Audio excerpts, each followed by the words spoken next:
Yeah, welcome to, I think we're on episode 32 or 33 now, I think, for the podcast. Just for the podcast, is it? Yeah, just for the pod. Like this is just sort of the podcast since we've transitioned to the audio only format as well. We must have, I've not checked the numbers, but must have nearly 100 videos now on the channel. It's growing, isn't it? I mean, it's coming up, unfortunately, in one way, but good in another way, close to 12 months of going.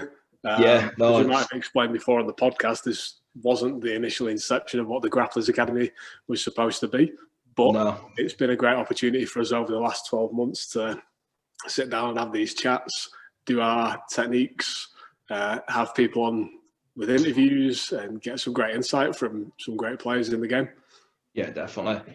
And it's also given us sort of like a chance just to expand what the initial idea of Grapplers Academy was, wasn't it? Yeah.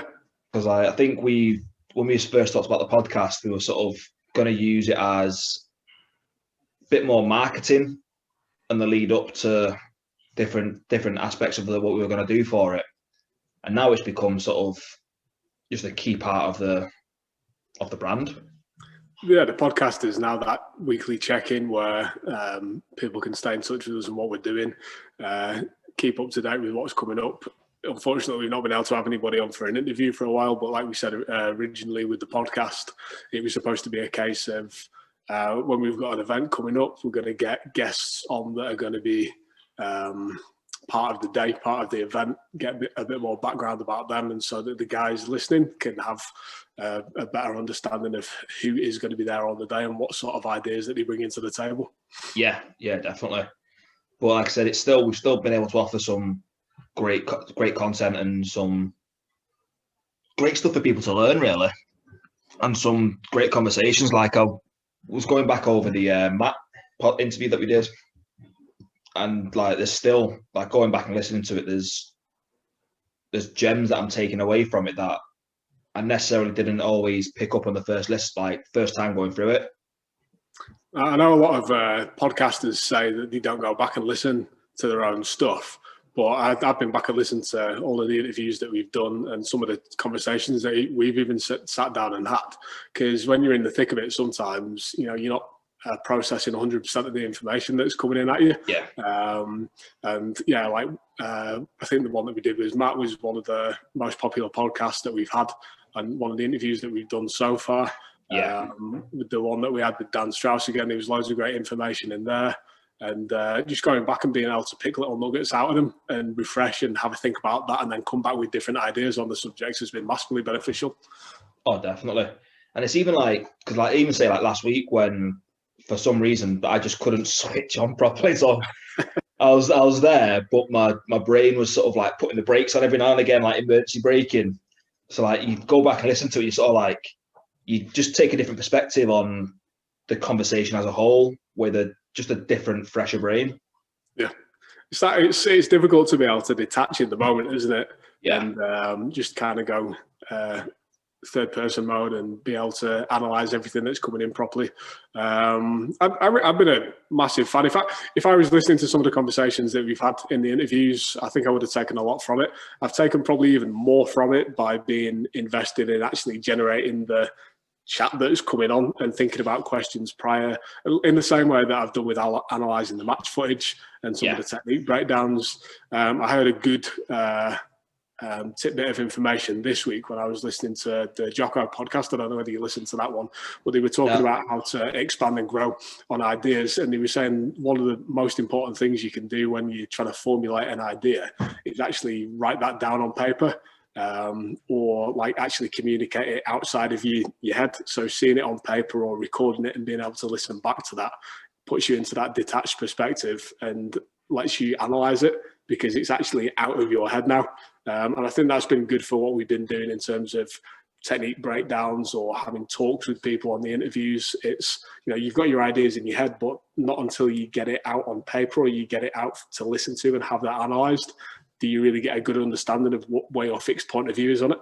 Oh, definitely. It's like you always talk about, like going to third person mode and sort of having that resource there to be able to look at it in actual third person mode just almost enhances that image that you've created for it. Yeah. And I think another thing that's good about that as well is it lets, you know, when we're having a conversation about it or writing it down or there's a video about it, you can have a better understanding of what I think, but I can also get a better understanding of what you think. So now I know twice as much as I did on the subject before we even started, rather than just knowing what my opinion was.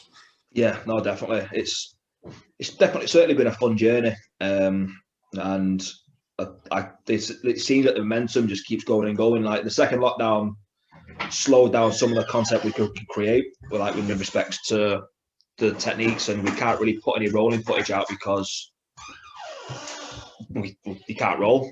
So, yeah. But it's certainly given us more steam to build upon when we can open things back up. Yeah. Which really excited for, and yeah, it's just we've got big futures ahead. Like you've got Flow opening up when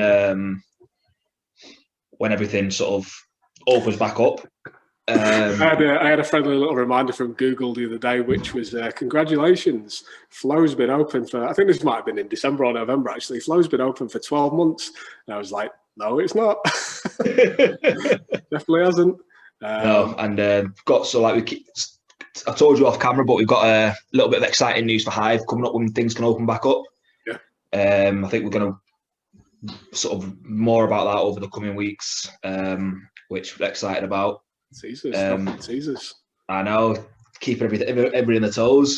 Well, aside from like business point of view, we've had a good 12 months on this. It's coming up to, I think did we record our first podcast? Was it in April or was it in May last year? It was definitely around that time.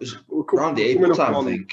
Having done 12 months of this, what's your plans for the next 12 months? From last April, or was it from today? For going forward from now. From now. So currently, it is kind of all in the hands of whether we can open back up. But personally, like I want to get training back on track. Sounds very cliche, but it's an integral part of my lifestyle. Just saying off camera as well, I've just got a new puppy this week, so sort of get her out and about and do more with her. Plans of buying first house by the end of this year, hopefully. Yeah. There's a lot of personal goals that I do want to hit this year, and then obviously the obvious training goals of competing quite a lot, but then that's not in my hands at the moment, so it's not really something that I don't personally. I think it's worth talking about, but it's not worth having as a forefront until we know there's some good news about opening back up. But having goals aside from stuff that you can control, I think that's important to have there. And yeah, like I said, house by the end of this year, get this puppy stop chewing everything, and well, she's not weeing in the house anymore. That's good. And I think 2020 was a good tee-up year, wasn't it, for people to sit back and analyse what's important in their life and where they want to put those goals in process for going forward. You might not a lot of people might not have been able to do a lot about it in 2021 because of the restrictions imposed on them, but actually being able to sit down and have a good think about what's going to make you happy and improve your fulfillment in life, where you want to progress with your personal life and where you want to progress with work, and then running that into 2021 when things can start getting actioned. If you've been proactive with it in 2020, 2021 can be a big year for a lot of people. And people think 2020 was a bit of a write-off, but a lot of people have accomplished a lot in terms of planning, even if they've not been able to action anything. So set up year, this is the execution year. I think when we can get the ball rolling, I think a lot of people will be doing some big moves. Yeah, definitely. There's a lot of big years, but with regards to goals as well for yourself, what have you got going forward? So for me, it's pretty similar to you, really. From a business point of view, it's getting Flow back open and running, getting all the members back on the mats, getting a fresh run of beginners in. I think there's a lot of appetite for jiu-jitsu and personal contact with people, as much as everybody's afraid to bump into somebody who's not wearing a mask in the supermarket. I think also a lot of people are wanting that face-to-face interaction. So gyms are going to be popular again when they can open back up. Yeah. Kickboxing, MMA clubs, jiu-jitsu is going to be part of that. Like, people want that face-to-face interaction and socialization that they've been missing out on for 12 months now. Yeah. You know, there's a lot of people who maybe you don't live with anybody, you live by yourself, you know, you've not really been interacting with anybody for 12 months. And what better way to get back into that by, well, other than doing some jiu-jitsu? It's pretty much as personal as you can get. I think it's the most social sport going, really, isn't it? It is the best and most sociable sport going. So I'm really looking forward to welcoming some new beginners back onto the mats this year, which will be great, and introducing a lot of people into the world of jiu-jitsu. Personal goals, yeah, competing, but again, whenever that's going to happen, God knows. We don't know what the situation is going to be on that globally or even in the UK. So being able to make an action plan for competing in jiu-jitsu is a tough one.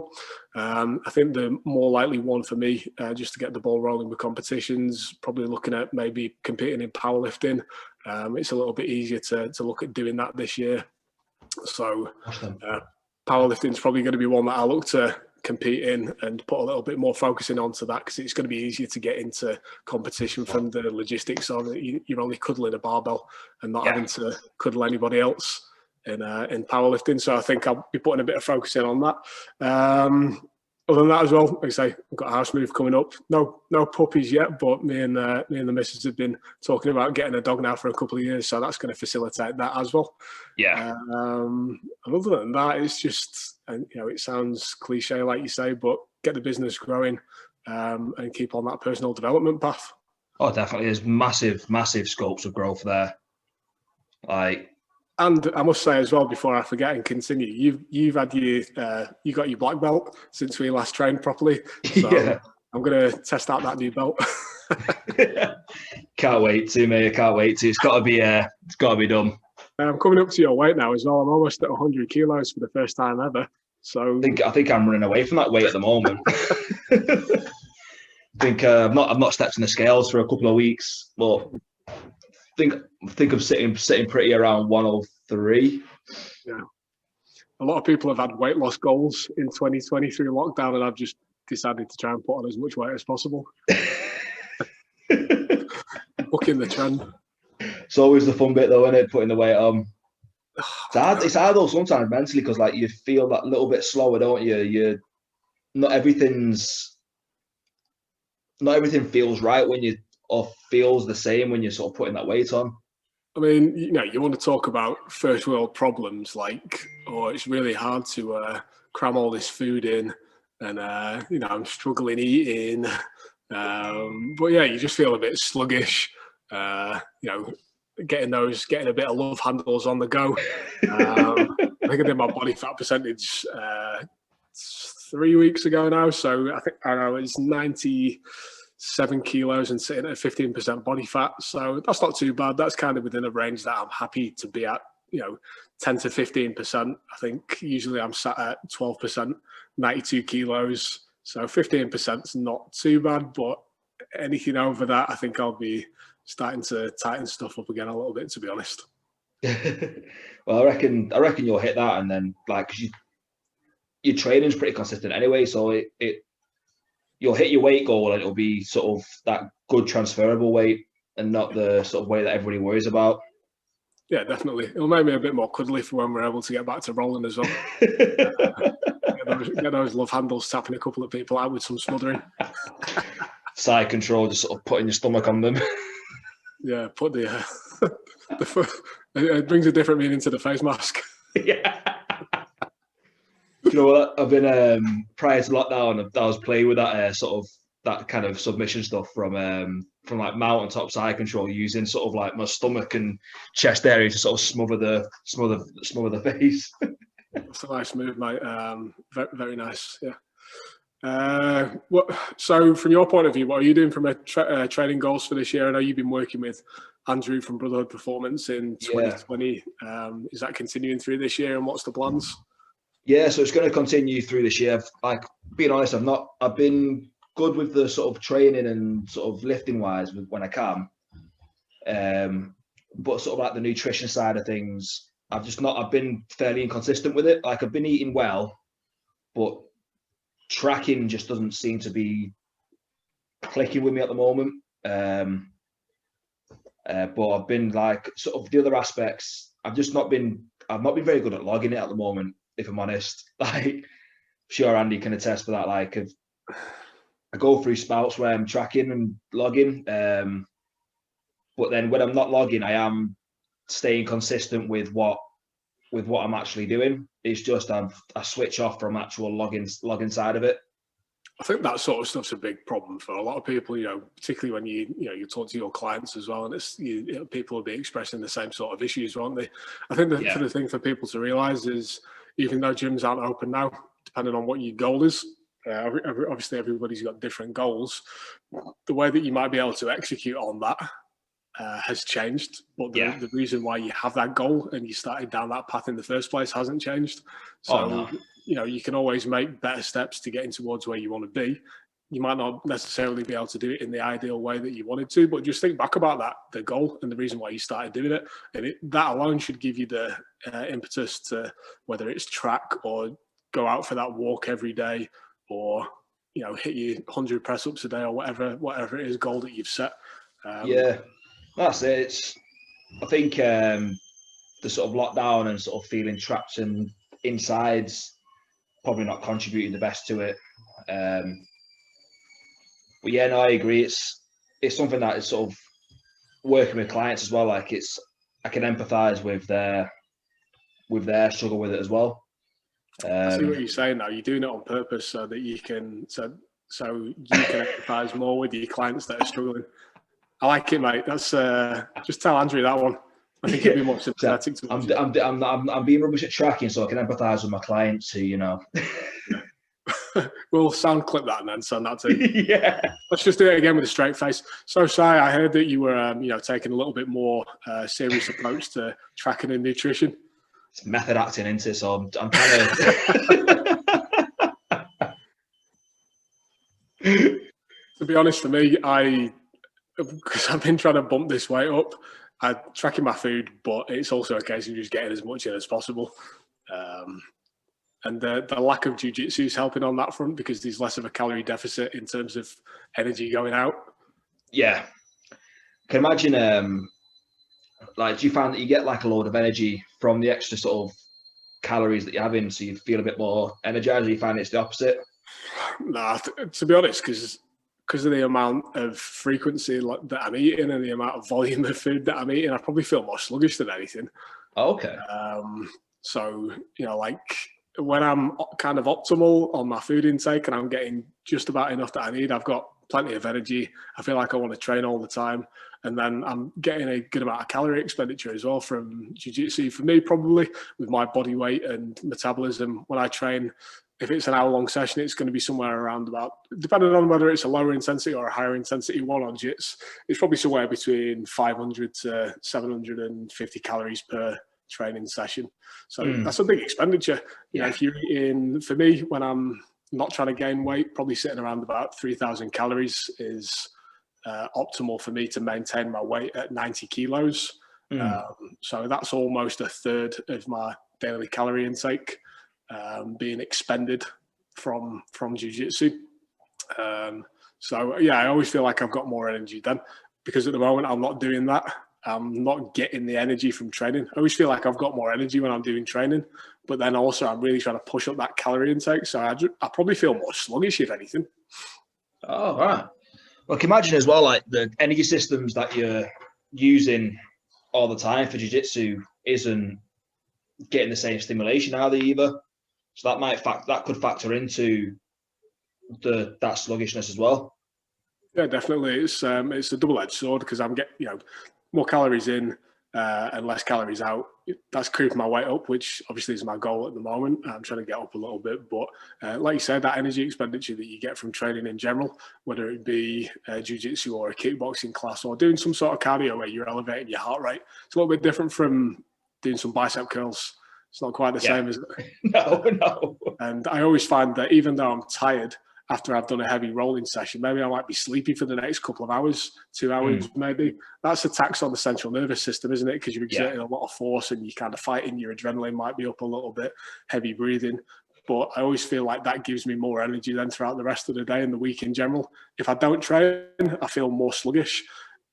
But I've got like built up energy that I need to expend. But if I'm not training, I kind of feel like there's a lot of energy there that needs to be used. And for me, I don't know about you, like I'll get moody. I'll need to get on the mats and get that energy out. It's very rare that I'll have missed a training session. But if I ever do miss a training session because I feel too tired, I might have been sat on the couch for half an hour after I've got at home. I think, fuck, I really wish I would have gone to training. Like I could have gone. I'm not that tired. I should have just taken like a 5-minute power nap in the car, gone in and done it. And then I would have been nice and tired for when I got home, rather than like argumentative with my missus and needing that energy release. I'm sure you've been there. That like wind up energy into it, where you need that sort of outlet just to let everything from the day go, and then you go home and you've mentally offloaded as well as physically offloaded. And then you can actually go home and when you have your conversations and you're talking to your partner, it's more of a relaxing conversation rather than sort of a little bit amped up still, especially if something's annoyed you. Poking the bear for an argument, basically. Oh, yeah, I'm definitely a nightmare for that. I've always been that way. I'm just like a dog that's got too much energy. I need walk in, and then I'll sleep for a bit, and then I'm all good. Oh man, so it's always the case though, isn't it? After, because I get the same. If I don't get to sort of train properly, just irritable, too much energy. But then it gets to a sort of point, doesn't it, as well, where you kind of like, I can't bother training now. Do you know? Say it's like after like say a couple of months or. Have you ever had a couple of weeks off training for whatever reason, an injury? Everybody always says it as well. That first week, you're like itching to get back into training. Like you want to be on the match, you feel like you're missing out. And then it goes 2 weeks and that desire to be there is a little bit less. Yeah. Everybody always says it. And, you go a month and you're used to going home from work, sitting on the couch and doing nothing. It's going to be harder and harder to get your ass up off the couch and go to training because you're just not in that routine. The desire to train diminishes the longer you don't use it. And everybody always says that. And, all the guys that are my main training partners at jiu-jitsu, they're like, if I've got to have like 2 months off, that desire to train is not there as much as it was if I've just had a week off. And I feel like I'm missing out on new techniques or whatever. I'm sure you've encountered the same as well with people that you train with. No, definitely, and experienced it as well. Like to the point, like last year when the initial sort of lockdown, take a week off, and you sort of like itching to that first week. You like really want to get back on the match. Second week, gone down a bit. Third and fourth week onwards, you kind of like, I'm used to having an early night now and not being sore, watching evening TV. Like it just, you get into a different routine. But then I do find once you get that first session over with, you get it back straight away. But it's always that first session's always that tough hurdle. That first session for a lot of people is like a oh shit moment. Yeah. When you get back on the mat and everybody's been training normally and you get fucking mauled. The worst one as well is like when you're fitness, so like you don't have the energy to do what you used to want to be able to do, or have that push, or like you're getting mauled by that hyperactive middleweight, and you're kind of like, I can't keep up with them. I've just got to lay here until they stop moving. You know what? This is a fair point, actually, and I've been on the receiving end of this. Like, if you do have to have a bit of time off, whether that's from the gym or from the mats, when you go back in, you've got to rein it in by like 30%. Yeah. do not want to go back on the mats and try and go full tempo rounds with your main training partners who've been training. Like, you are way more likely to get an injury. So, because your proprioception's not there, you've not got control of your own limbs, you've forgotten how to control somebody else's limbs. Like, got to knock that rust off first for a week or two before you get back into full training. Like, it's really important that. I've been a victim of that, just coming in and trying to go like full speed again. Because you might feel physically fine, but just that fine motor movement's not there. And it's probably the most dangerous time to train is coming back after an injury or just a little bit of time off in general. Not quite as applicable for in the gym if you're coming in and doing some weights again after a little bit of time off, because that's easier to moderate. You can, if you're smart and you come in at about 60 to 70% of what you were doing for the first week or two, you can ease yourself back into it because there's not as much of a demand on proprioception or just your ability to move your body, because it's just you versus gravity and whatever weight you're holding. But when it's rolling or kickboxing or whatever, boxing, MMA, you've got another person's body to factor in, and you're going to be clumsy. Like, whether you think about it or not, you're going to be clumsy and you're not going to be firing off on all cylinders. So that is a good bit of advice for everybody. You just take your time on that first roll back after you've had a bit of time off. I think if the club offers it, like for your first week back, beginners classes, if you can make it to them, like stay away from the advanced classes for that first week so you can get the movement, the timing, get used to being beat up again. Like it's the impact and the actual pressure going through your rib cage. That's going to hurt as well. You're gonna. It's funny, isn't it? You end up bruising like a little peach when you on that first session back. You're like, "Fuck, what's this?" Like, I don't usually get bruises. I've got bruised shins, I've got bruises here, I've got bruises on my love handles, and I'm like, "What the fuck's going on?"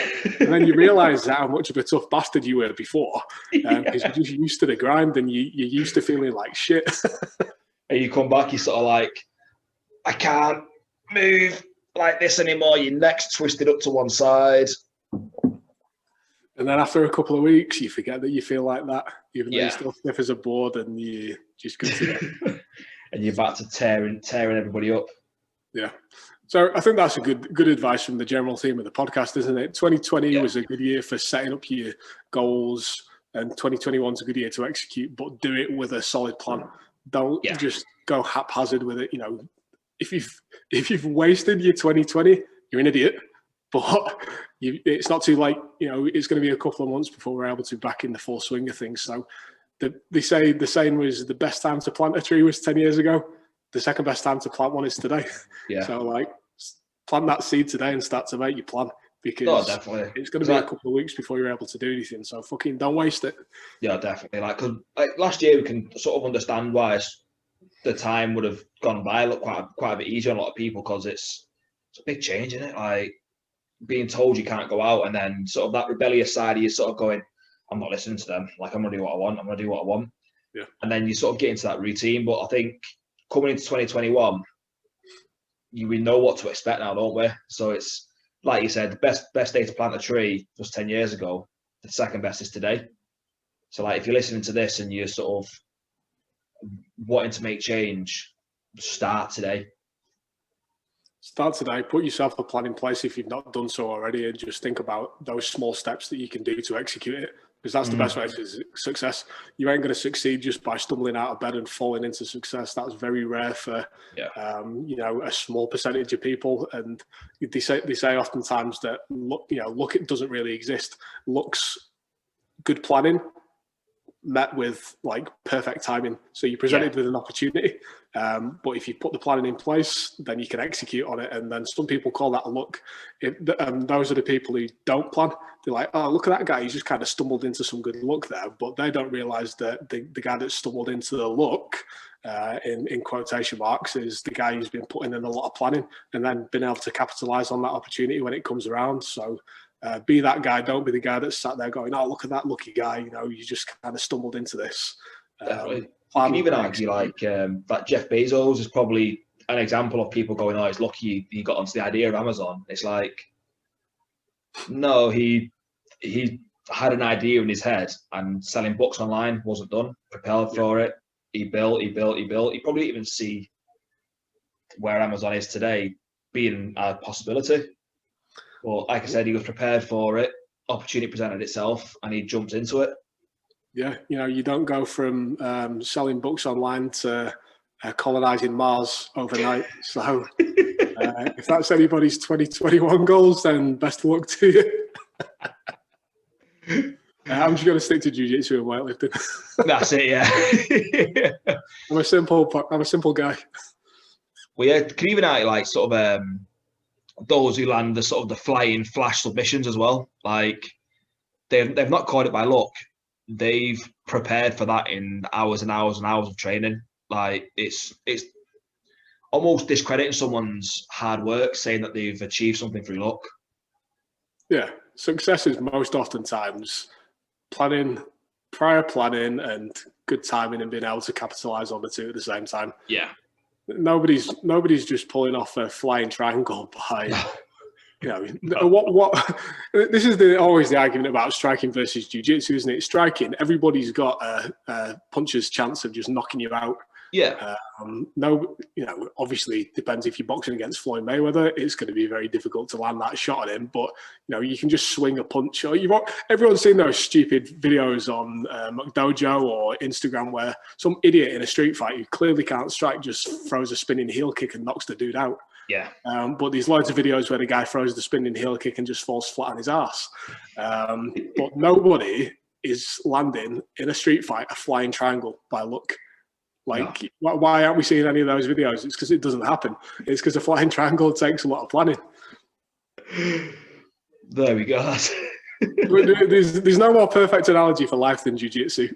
No, not at all. And that kind of brings us full circle to what this whole podcast is about. This is a beautiful 45-minute segue into train jiu-jitsu, because it is a metaphor for life. Any parallels that you can see on the mats, it is something that you can apply into your day-to-day life. Like I say, you struggle on the mats and it makes life struggle a lot easier. Could have said it better myself, mate.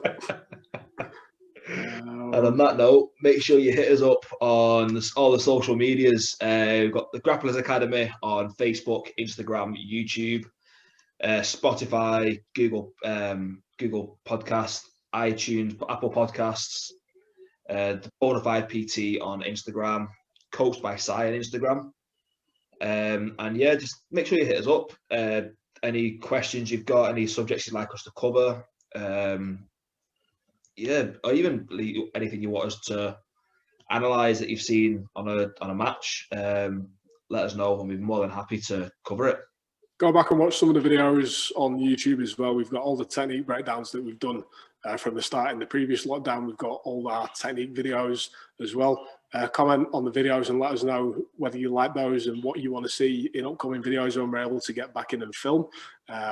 Like I said, let us know if there's any matches that you want us to break down that we've not done so already. If it was an interesting concept in a video that we've done and you liked it and you want us to expand on it, maybe we can record a technique video on it in the future. Or if there's something that you feel like we've not covered and you want us to see talk about a bit more, let us know in the comments, either on the YouTube videos or the social medias as well. And we can make that happen when we're able to.